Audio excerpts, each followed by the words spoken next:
know, what started this whole fascination with Mount Sinai was not our desire to find the mountain, because at the beginning, like I said, we had no idea about a controversy. They're taking the Ark of the Covenant, I couldn't see it exactly, back to the place that it was built.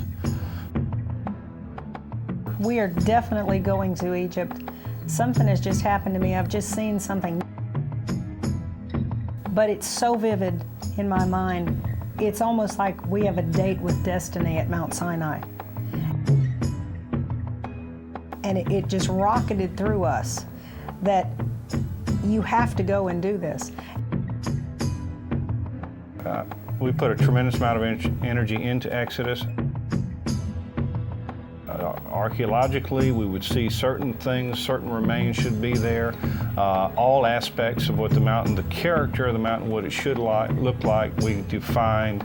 And so these are the things that we had in our mind when we went to the traditional Sinai and St. Catherine's of the Sinai Peninsula. And that is the reason why we all knew as a family, Penny and I especially, that that was not the location. It didn't fit the biblical description at all. What became glaringly obvious to us was that there was something bigger than us happening here. The odds of coincidence, we have a tendency to think very rationally, very scientifically. And yet, what was happening to us all through this trip to Egypt, in looking back over the 30-day period, everything had been orchestrated for us to get to that place at that time. Jebel Lawz on the other side of this Gulf of Aqaba, that's the real Mount Sinai. We were just hyper about it, that we really did have a date with destiny at Mount Sinai, if we could just find the right Mount Sinai.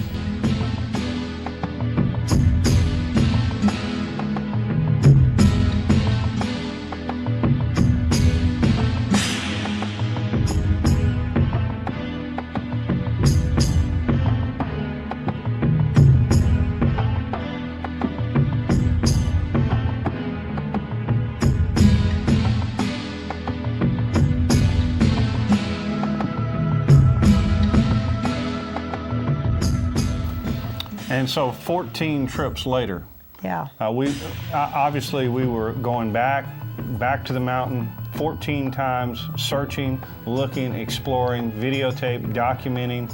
There were certain parts of the mountain that drew us back over and over again for more documentation.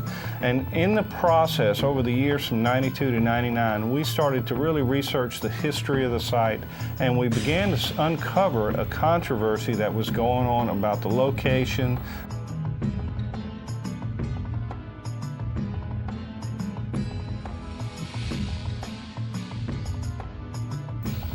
Part of what we were very keen to do was to try and document this on film,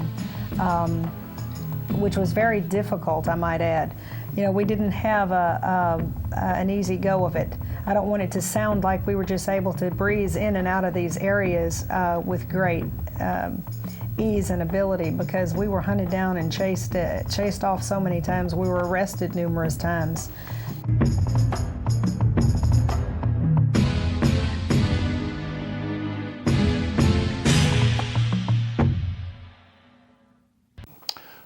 We had a number of encounters with the frontier forces. We were hauled off to outback jails. We were taken in front of the emir of Al-Bad. There's a number of close calls that we had with frontier forces, Bedouin, civilian police.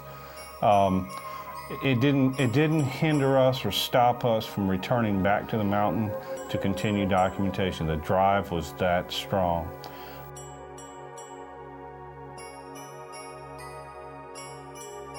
In the early 90s, we were the only people that were successfully getting film out of the country, and lots of it. And we wanted people who were of professional capabilities to be able to look at some of these things, because we don't have a professional background in archaeology. We wanted this evidence to be searched for and looked over and taken in a context where people who did know what they were talking about, could could verify these things for us. It was very difficult at that time for us to imagine that archaeologists from any other country other than Saudi Arabia would be allowed to look at this.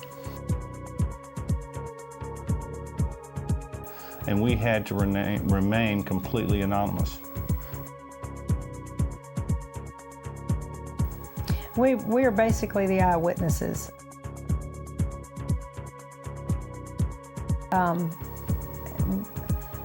Because of the fact that we did live in the country, we had permission to travel throughout the country.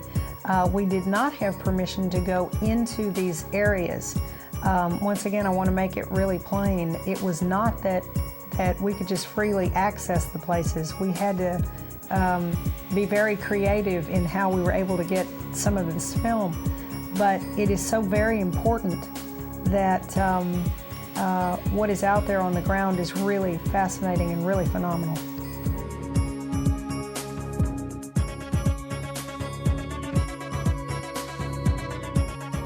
Next morning, we were driving into the Jebel Lawz site. We were going right into Jebel Lawz and came upon the fences and came upon the archaeological fences the Saudis had erected. Yeah, and we're convinced from that moment that all of the scriptural background that we had prepared for, all before we ever got to Egypt the first time, all of that started becoming alive.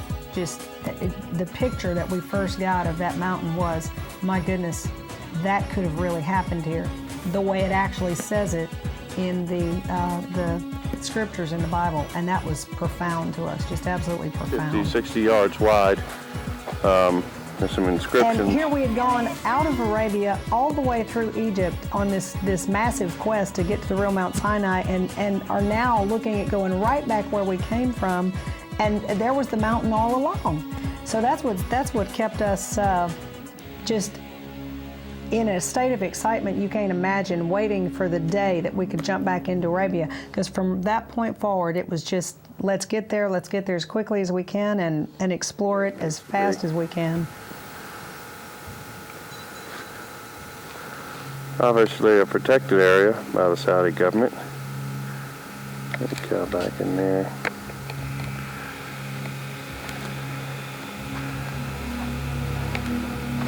The way they have it cordoned off here. What a view from here. All right.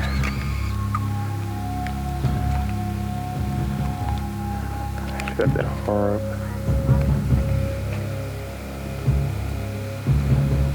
Here's the view of that.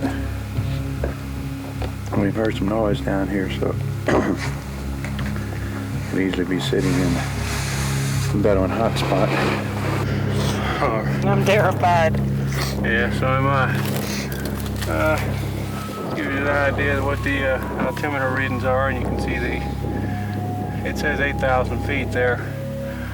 I won't know how accurate that is till we get to the very top, and on the very top, then we can get a unobstructed view of the horizon, and those calculations will become more accurate. All right, we probably got an hour and we'll be on the very top. Right down there, that gorge is where we shot pictures from before. So right in that area there. Yeah, we were hanging off a cliff there.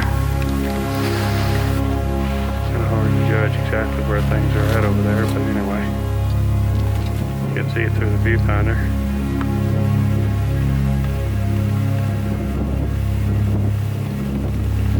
Magnificent. What a range.